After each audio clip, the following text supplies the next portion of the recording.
Welcome to another episode of Share a Slice with Sean. This week, I'm happy to have author and transhumanist Nicole Sallak Anderson from California.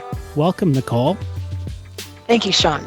I guess what drew me to you is that I recently saw a couple of documentaries about life prolongment. So basically the idea of increasing our longevity. And one term that came in there was towards the end of the show, sort of tacked on, was the idea of transhumanism. And yes. I started taking a look at that. I guess, Nicole, you consider yourself to be a transhumanist. What is transhumanism?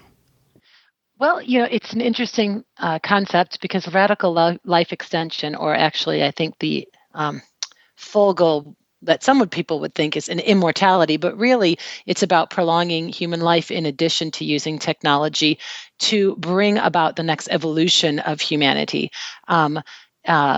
Evolution has been occurring for millennia and waiting for genes to change for their environments. But transhumanists in general feel that you can use technology to sort of give that a boost, whether it's gene editing or biohacking, or even using robots or other sorts of technologies or hormone supplements even to expand and bring more humanity to just the next level of existence. And living longer is a part of that, but so is intelligence, increasing intelligence, adapting to the environmental toxins that are in the air, and things like that.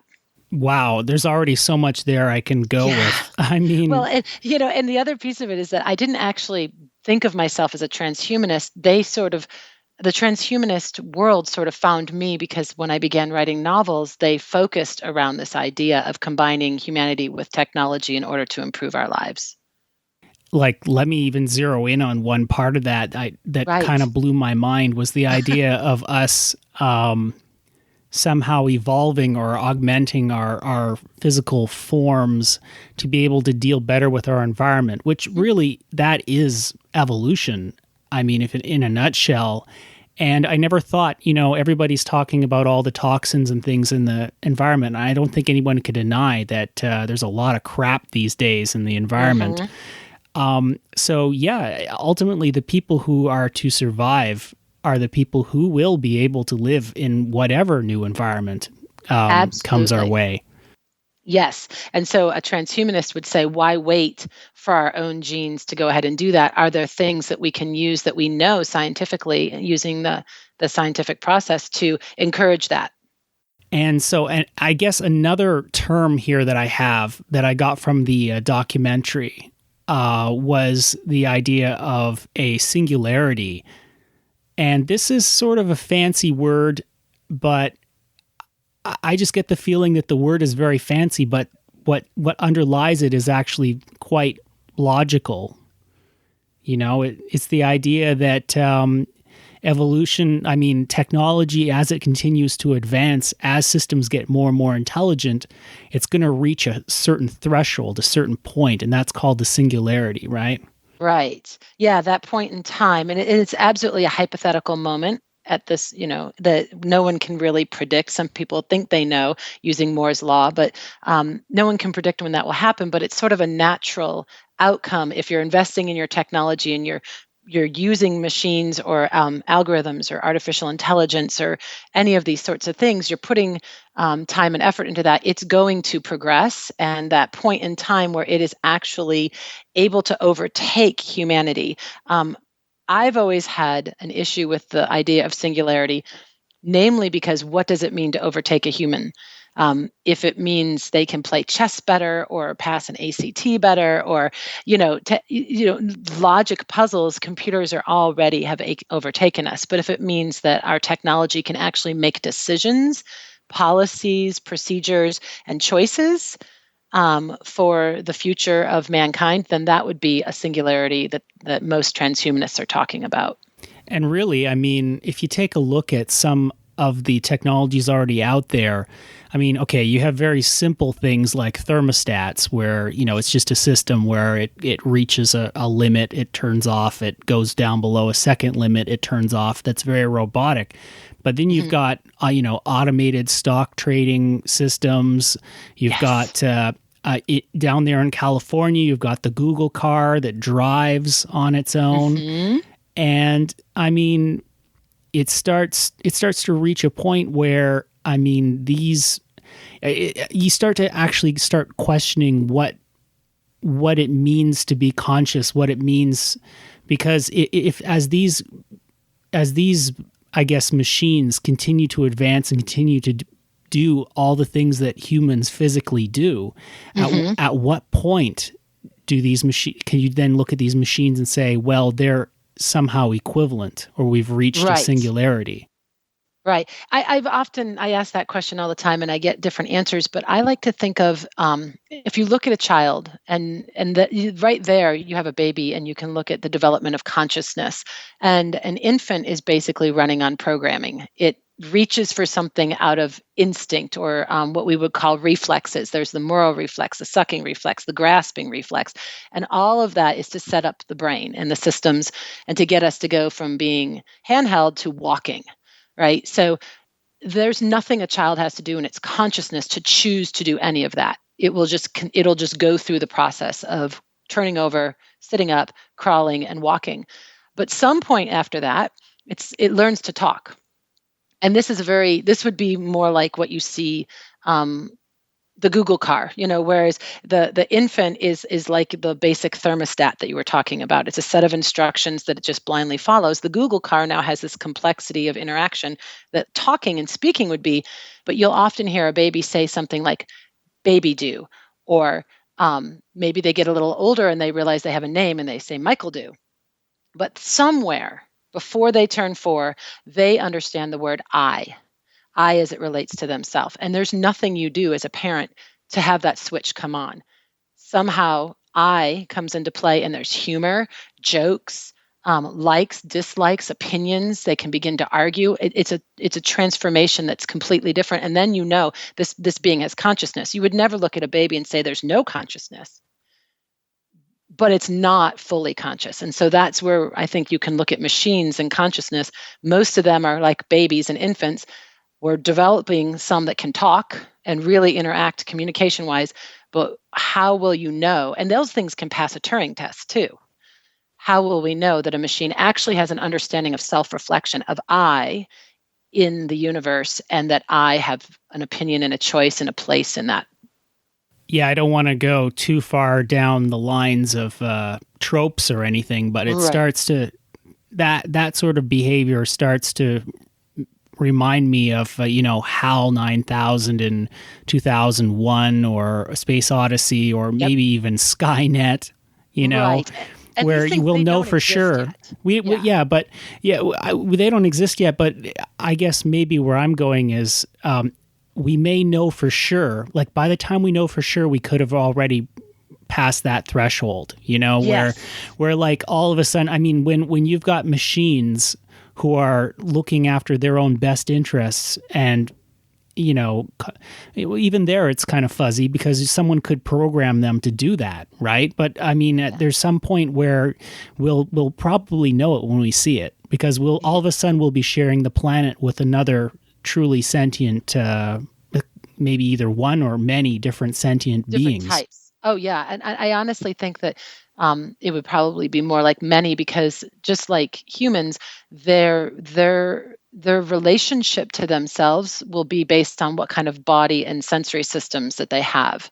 So absolutely, like, a car intelligence has a very different setup in terms of what are its inputs and how is it learning than, say, HAL, or a mobile robot that's your assistant, or all those sorts of things. They'll learn differently, and you'll have all sorts of they'll have all different needs, really, if that ever comes to play. But we don't even know how consciousness awakens in a human. So I don't really know, no one that I've spoken to has been able to explain how you go from being artificially intelligent to being artificially conscious. We've been going down this path for a while. So, Long time. I mean, the idea, because you have the idea of transhumanists, like just to get us off the idea of the singularity in particular, and just back into the idea of transhumanism. Mm-hmm. Yeah, and transhumanism is happening with or without a singularity, and artificial intelligence has been happening with or without a singularity. I mean, we already need our machines, and every time we create more, we develop more of a relationship. I mean, imagine if the internet went away tomorrow, So it's intertwined. Our technology to advance our lives is just natural. It's what we're driven to do. Some people sort of lament that. I've actually spoken to some people, and they're like, it's such a shame that people require their smartphones to remember such and such. But, I mean, the way I see it, if we didn't have our smartphones, we would go back to how we were before. And these days, we have our smartphones, but that means that we have access to so much more. So the real skill becomes how to get the information, not necessarily to remember every single little piece of information, because the amount of information we have at our disposal is insane. It's insane. Yeah, it's out of control. And so it comes down to, can you ask the right questions? And actually, do you know yourself enough to know what you need from that information? In a way, it's very liberating to not have to waste time memorizing dates and facts, and rather, how do the events relate to one another, and how do I fit into that picture? Yeah, and I'm sure both you and I have learned by rote in history class, in particular history, this idea of just memorizing, dates and things. It just takes away from the whole, like, what people should be, in my opinion, studying, like actual movements and ideas and actual like evolution of societies or cultures. So why not? I mean, why not like have it so that if you really care about the date, you can just look it up. It's there in the memory banks. It may not be inside your own personal hardware, but it's there. Right. Well, it kind of reminds me of that idea of Dumbledore being able to take things out of his head and put them in another place, right? So like we have this place now where we can put information and we can all share it. And we don't have to hold it in our own minds anymore. And I actually think of that as a certain level of freedom. So tell me a little bit about yourself. First of all, based on what I've been reading, you started out as a software engineer. Yes. I did. That's what I majored in college, and afterwards went on to work in two-way radio design, mostly on the security side for Motorola. So that's where I began. And then I became a mother and continued work-family balance, and then decided to work with my children.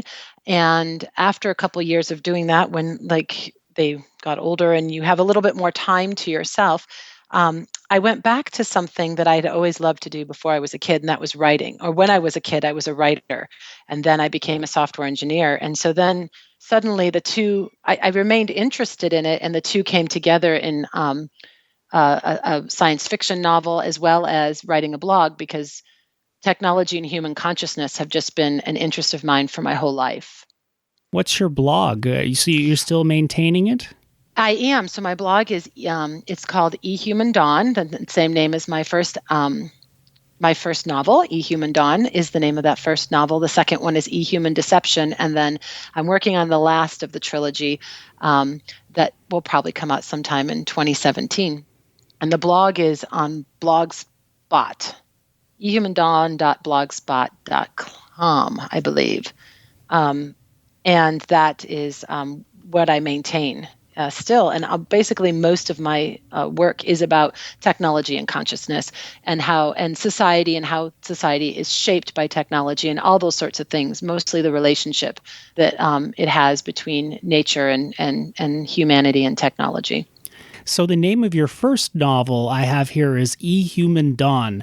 Yes. I guess the question that jumps right out at me, having not read this book, unfortunately, yet, is the letter E. What is the letter E there for in EHuman? Electric human. So it's basically about 200 years out in the future, when everything, including humanity, are devices on the network, and that we live in fully electronic bodies and we have abandoned the flesh. And so there is an EHuman, and that is at the opening of EHuman Dawn, the only platform for humanity that they know of at that moment in time, that all the flesh has gone to the wayside. When it comes to the platform, so are you kind of talking about it's kind of, it reminds me of cloud computing, or maybe certain companies like Google or some of these others, where you can have data and then you can store this data, and in a sense what you store the data on becomes irrelevant, I guess, as the technology moves forward. So it could be either within a fleshy kind of brain, or it could be in actual hardware or something completely different. Am I out there, or is that sort of what we're talking about? Well, this when I first came up with this story and I started thinking about the various technologies that would enable, I would liken the EHuman more to the desire and dream of mind uploading having occurred, or that what is our consciousness no longer living in a body of flesh, but rather inhabiting a robotic body. And a lot of sci-fi takes that image through there still being something like DNA or brain or something like that connects the two together. And I, in researching various ideas, thought, what if instead consciousness wasn't physical, so to speak, but it was based on light or photons? And so that's where I got to this idea of the technology that's in that book that makes it a little different, is that consciousness in this world is seen as an actual body of photons that are together the way carbon comes together to make your physical body. And therefore, it doesn't have to live in a physical body. This light or this data or this information could easily live in a robotic body as well if the technology was developed. And that's what this world is about. I guess you could almost think of it as, is it more like an encoding of information, I guess? Yes. Like a program. It's like a program. And then what if that really was what our consciousness was, and the vehicle was a photon? So, yeah, because that's where, having read some of the synopsis that we worked on together before the podcast, I was just, that was, I guess, one of the questions I had, because if it's a program, I mean, that does make a lot of sense to me. Maybe it's just because I'm a programmer. I don't know. I've often wondered that too. Because maybe that's why I see it that way. Because it seems less spooky then to me. I mean, because there's nothing inherently alive about just the program. You have to take the program and mix it in with some sort of device or environment for it to actually do anything. Am I far off on that, or does that make some sense? No, I think that's pretty close. I mean, without a body, what in the world can consciousness actually do? That's it. And the reason I brought that up, because it's so easy. I mean, the first time I read this, I thought, is she talking about a soul? Could it be a soul? And maybe it might be a certain kind of definition of that, but probably I'm thinking you don't mean like an actual ghost that floats around and well, no, I mean, picks up cups. No. And that was the thing that my agent and my editor and I worked on, because what was the name for this, right? And so that's why we came up with the term lux, LUX, a measurement of light. That what if that was what made us who we were, and to go with it from that direction rather than use words like light body or soul or now. What if that's what people have been describing all the time? I have no idea, but for me, it was this idea of consciousness being a program that could reside in other bodies, and you would just need to surround that and create the right sensory systems for it to actually have an experience, or actually move the body, make it work, drive it, so to speak. Not unlike what we hope to do with artificial intelligence someday. I mean, I've thought of this, I guess, too, the idea that someday maybe I would be able to download or rather upload myself into a computer. Right. It's interesting, because I have a workmate, I have a colleague at work, and she she's like, oh, that would be great. We could live in a computer. Mm-hmm. And I'm like, but you know what? I don't know. I think I'd want to live in a body. Like, I think I'd want to find some really attractive body and download myself into that. And then she asked, but why? Why does that make any sense to you? And I'm like, I don't know. I guess I'm just somehow I'm trapped in this idea. I'm trapped in this notion that I must have a body to be human. You know? Right. And absolutely, and I sort of, in developing this storyline, and again, it's science fiction, right? Because it's not, at this point in time, we don't really know how to do any of this. But I imagine, what would it be like? And in all actuality, in the rollout of this, imagine CES, the Consumer Electronics Show. If they just wheeled in a computer and said you could live in this, very few people are going to sign up for that. But if they have these beautiful robotic bodies come out to like a good bass line, music, people, oh my gosh, I could live forever in that. So as an initial state or product, I can't imagine it not being offered as a body, but that with time, and this happens in the series, you discover that many people no longer take a body.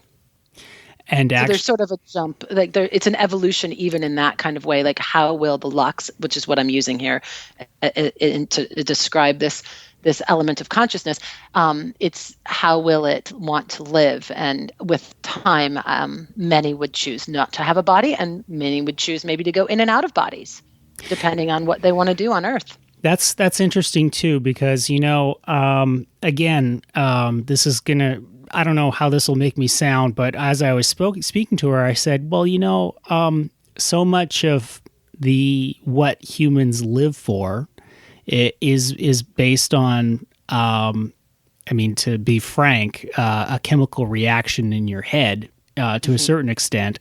So, a lot of people might think, yeah, totally. I'm just going to get my consciousness downloaded into an uber hot body, and then I'm going to go and have tons of, sex and drinking and partying and have a great super duper time, and get the endorphins flowing, or whatever you want to say. Right. And then I'm thinking, a good meal, but a program would also give you those same impulses. That's it. So then the question is like, because the way that the body works, and I guess you might see this with people who are addicted to some drugs as well. I'm not sure. I had the conversation with her, and I'm like, well, what if some people, they decided that they wanted themselves to be uploaded into this new existence, and then they just said, okay, put me on a 100% tap, basically. Yeah. Give me a. Oh no, what I was thinking of is just I want to have an eternal orgasm, for instance. Right. So they would have an application for that you would always run and experience, because the idea would be that your sensory, whatever that process is now for taking inputs, would be activated in such a way that the consciousness that you are is satisfied. Now, if you didn't, and this question always comes up, if you didn't have a body in need of those how would you satisfy yourself? Exactly. But in general, humanity seems to be thrill-seeking, and that would be the interesting thing. Is that because we live in the body that we live in, or is it because of the type of awareness that we have? That would be the question. It would be an interesting question, because another question, what happens like if they were to wire you up there's no you would be in a computer environment, you'd be in an operating environment, and they just simply plugged you into 100% pleasure or what have you. Mm-hmm. Would you get bored? Right, that would be the question. Or would you not? And actuality, those things come up in both of my novels. And for example, the idea of imprisonment actually hooking you up to an application that provides torture the entire time. There, and also the likelihood of people to abuse one another can get very high. If you're in a computer, you just need to be unplugged and you no longer exist. And yet, if you're networked, could you exist everywhere? And so these things are always, that's just all part of that imagination to I think what science fiction does, or at least why I've always loved it, is someone takes the time to look into their imagination, to take all those possibilities and kind of tell a story about it, and then it enables us to begin to think about those things while we're actually creating our technology. So the name of the second book, so the first book is EHuman Dawn. The second book is EHuman Deception. And that was just released over the summer. So currently you're working on the number 3. Yes. Hopefully the finale. I kind of like triads, so I'm hoping to keep it as a trilogy. That's where the story's going right now. And I've read here that it's been likened to sort of a modern 1984 Brave New World. That's a thought that crossed my mind immediately, and it crosses my mind, I guess, every time I use my email, because I'm currently using Gmail, and I've been using it forever and ever. I have no ill will or malice to Google, but at the same time, I'm keenly aware that they have an algorithm that's capable of reading every single email I have. Yeah, no, and data manipulation. How do you access memory? What memories are you allowed to have? What thoughts are you allowed to have? If everything is, whenever I think if there was some sort of underlying theme, it would be that when you decide to give any part of yourself to technology, you are essentially giving it to those who own the technology. And we should always be aware of that. And if you're using email, I mean, who cares? Google sees you.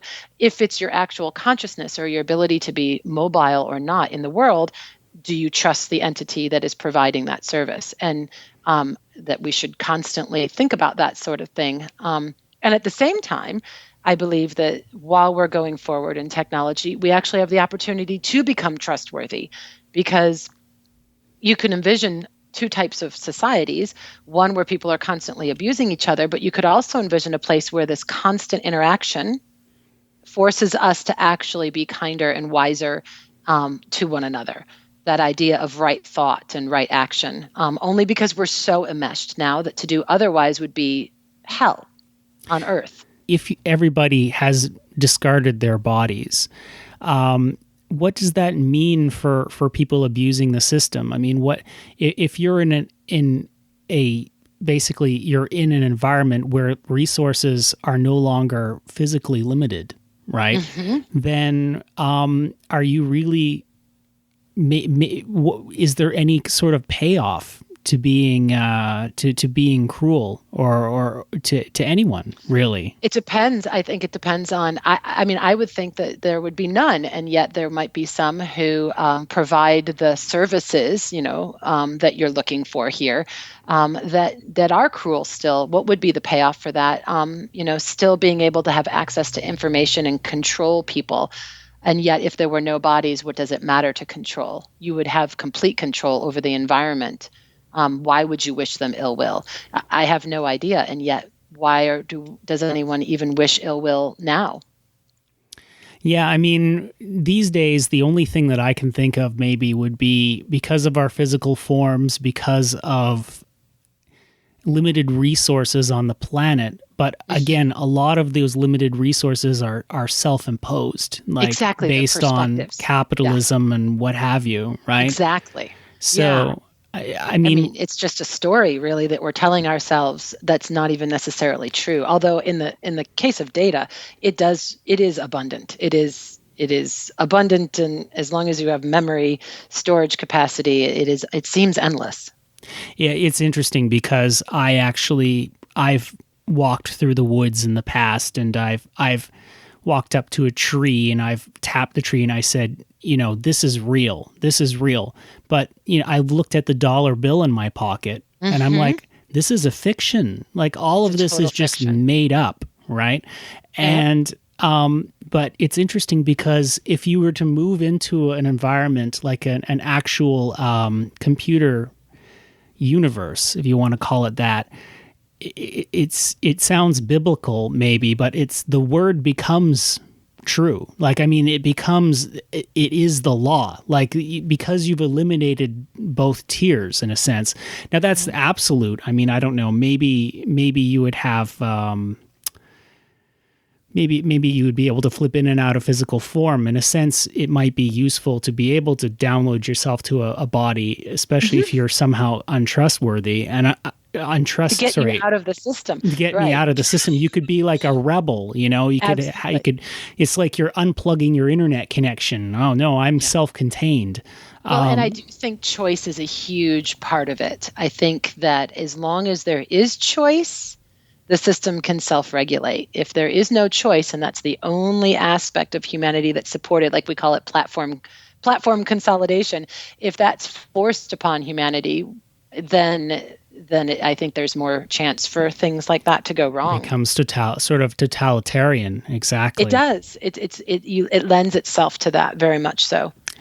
And so people should always have the ability to unplug from it. And of course, rebellion is always going to be a case, a particular situation like that. And, and in any story, there are people that want to be able to live differently. Can you imagine in a universe like this what a computer virus would be? Can you imagine you would have like something that replicates? Yes, I've got that. I got to figure that out to write the last one meaningfully, the last story.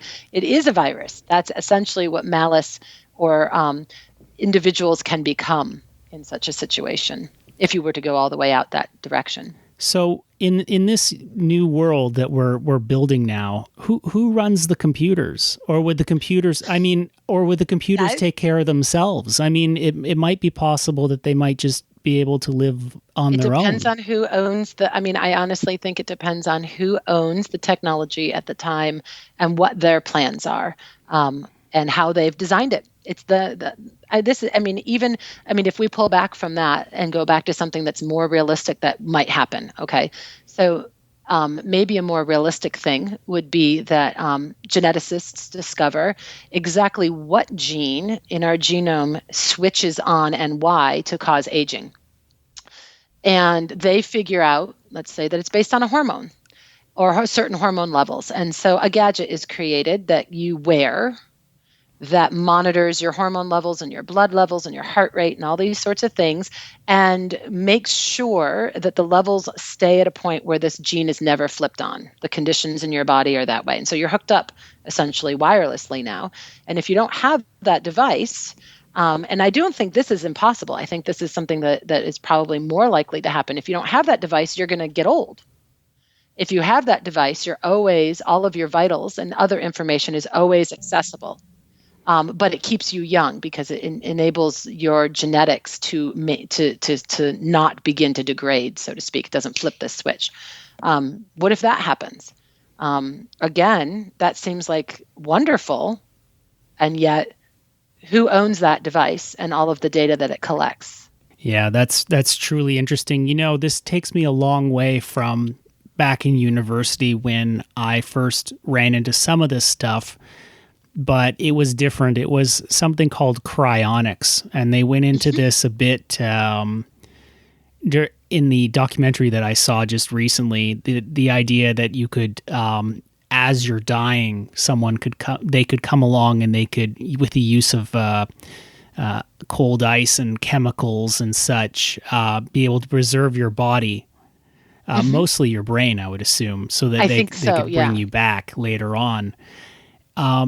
But it seems now like that. It seems like that idea of cryonics, freezing you in a cryogenic chamber, have you? That came from the 50s. Like I heard rumors that Disney did it. I don't know if that's true or not, but I mean, yeah, I've heard rumors a lot. A lot of famous people, more than you would think, are actually on deep ice somewhere. And you want to make sure not to forget to pay your power bill, or that's it. Right. But I mean, the thing is that with these things, all these ideas came sort of before computers are the way they are now. And now I look back at these and I'm like, that might not be the most efficient way at all. But considering that they're already starting to grow synthetic meat, they right? Are.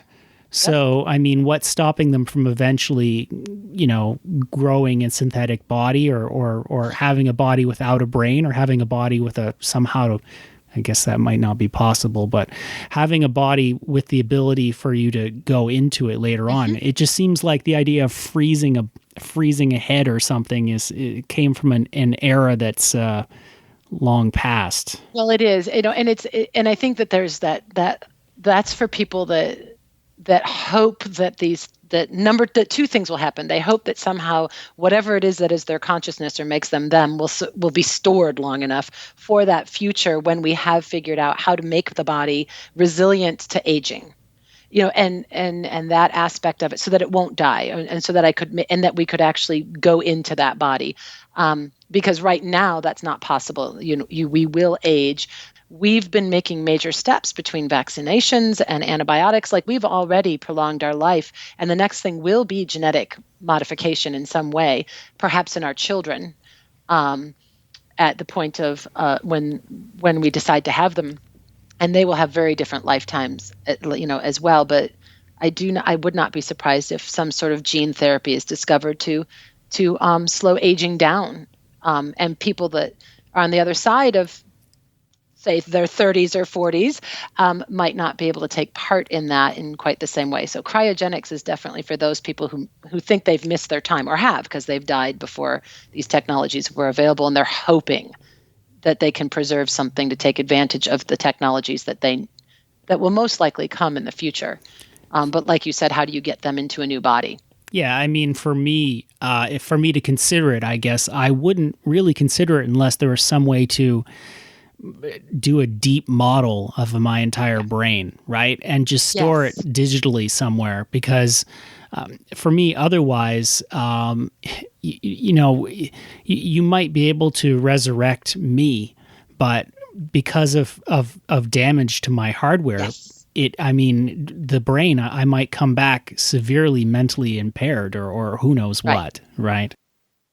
Yeah, and I think, and then we start to go into a speculation that doesn't sound much unlike most religious beliefs. Like, for some reason, when you were talking about the cryogenics and, pay your bill, like, you have to make sure that someone is watching your body for you after you die. Like, there's an heir or an estate that does that for you. That's not very different than what an Egyptian pharaoh would do, and be put into their tomb, and then someone had to come and bring food or whatever they saw as necessary for them to be dead correctly. And literally, the first son was legally bound to make sure that was taken care of while they were alive, and eventually other people were paid to do that. So, I mean, how long do you pay people to keep your body on ice? I don't know. And that brings us back to worries that I have about, being uploaded to some sort of cloud. Mm-hmm. The idea is that I guess it might come from our cultural background or the way our society is set up. For me, I would be like, okay, but what, as a program, or as a lux, or whatever you want to call it, inside the system, what is it that you're doing to earn your keep? I mean, what is it? What can you possibly do to earn your keep? Right? Oh, well, it would be so much different than what we have now, and that actually, with the automation and the various artificial intelligences we are and will create, we may have that situation long before we've solved aging or uploading minds, where we have people wondering how to earn their keep, when so many jobs are replaced, and so much work that we do now. I mean, like driving cars around. I read once that if self-driving cars really are implemented the way they see, 10 million jobs would be lost within 5 years of their implementation without a replacement. Yeah. So, I mean, I'm just saying, technology brings you there even sooner than science fiction. It will bring you there to this point where, what do you do to earn your keep? What do you do if your job is no longer there and there aren't a lot of other jobs available? It'll be very interesting. And that brings me back again to another thought. There's so many different layers. I mean, why does everybody have to have a job? And why is it always about jobs? All I hear is jobs, right? Yeah. And we're obsessed with that. We really are. And in the end, I mean, I don't know if it's I guess it's because we've always had to struggle so much, but there could come a point where, as you said, because of automation, because of things like drones or machines that essentially build and maintain themselves. I mean, humans are going to be a point where, you just don't need to work as hard. And what do? Do you enforce a 20-hour work week and say, okay, this will make it so that we double the amount of jobs we have, for instance. Everybody needs to get 20-hour-a-week hobbies. Go do what makes you happy now, right? Right. Well, and that a lot of people don't know what makes them happy. But I think it goes back to your story of money. Like, we've got a story about money, we've got a story about survival, and our technology has actually changed that story, and we haven't caught up. And it will only change it more. And so we have to create new stories about human worth. And one of the things that always irks me is when people say computers will be better than us or blah blah blah. There is a realm of humanity, and while we're still in these organic bodies, this realm of humanity is so important, and that's in the realm of care and creativity. And we love to be around one another. We love to be touched by one another. We raise one another. We help each other when we're sick. I'm not talking about giving medicines. A robot can come in with the right amount of medicines for you. But that idea of reading a story to your child, or inventing a new story, or creating music from nothing, that's in someone's head, and they find these patterns and they create symphonies. Yeah, I'm not saying that's unique to humans, but it is something that humans do very, very well. And to invest in that or to understand those things is pretty important. And I can't see that going away. And then there's a bunch of work that no one's doing right now that needs to be done. And volunteerism, like you're saying. I think that, I guess I've been a housewife for 15 years, and I have never not been busy. So I haven't had a paid job in that way, and I have always been filled with work constantly. So there's a lot of work to be done, even if it's not a 9-to-5 office job or manual labor in the way that you're thinking of. Yeah, and some might even argue that work, in fact, I'll do even more. I'll say that work is more important directly than some 9-to-5 job where you're trying to get some contract out for the man. Let's put it that way. Right, exactly. Especially if it's a job created to give you a job, right? Because we have to keep everyone employed. Some of those jobs are some can get quite meaningless. So, Nicole, I think we've pretty much reached the end of the discussion here. I would like to just sort of remind our listeners about, the books that you've written so far, and just let us know also about the book that's on its way. Yeah, so EHuman Dawn and EHuman Deception, they're both available on Amazon.com as Kindle and paperback. My blog is ehumandawn.blogspot.com. And I write every week on that. And I'm working on two things. I'm working on adapting the first novel to a screenplay, as well as completing the trilogy, and with the final installment that I hope will come out in June or July of 2017, maybe sooner. It all depends on a lot of factors, actually. Okay, Nicole. Well, thanks so much for being on the show. All right. Thank you.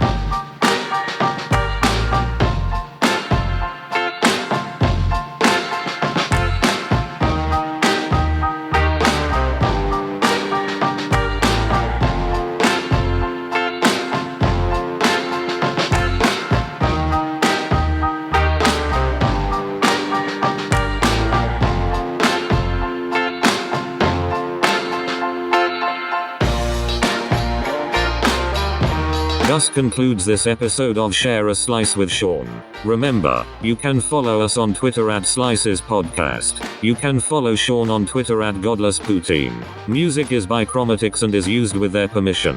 You can find them on SoundCloud. Links to the music, Twitter feeds and guest sites are provided in the show notes.